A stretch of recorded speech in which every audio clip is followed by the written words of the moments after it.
Hi friends, current అఫైర్స్కి స్వాగతం. నిన్న విడుదల చేసిన డిఎస్సి 2025 నోటిఫికేషన్ నందు 2 విధానాలను పాఠశాల విద్యాశాఖ తీసుకువచ్చింది. యాజమాన్యాల వారీగా ఆయా పోస్టులకు ఐచ్ఛికాలు నమోదు చేయాలని పేర్కొంది. దరఖాస్తు గడువు ముగిసేలోగా అర్హత ధృవపత్రాలు తప్పనిసరిగా అప్లోడ్ చేయాల్సి ఉంటుంది. ఇక 28,000 కోట్ల రూపాయలతో ట్రాన్స్కో నెట్వర్క్ ఏర్పాటు చేస్తున్నారు. 5 ఏళ్ల తర్వాత పెరిగే డిమాండ్కు అనుగుణంగా విస్తరణ చేస్తున్నారు.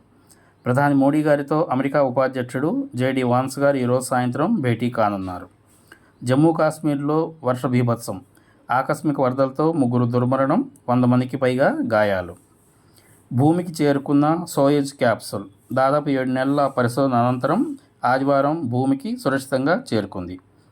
జూలై నుంచి హైడ్రోజన్ రైలు దేశంలోనే తొలిసారిగా హర్యానాలోని జింద్ నుంచి సోనీపట్ మధ్య నడవనున్నది. ఇది ఫ్రెండ్స్ ఈరోజు కరెంట్ అఫైర్స్ ముఖ్యాంశాలు. Thank you for watching.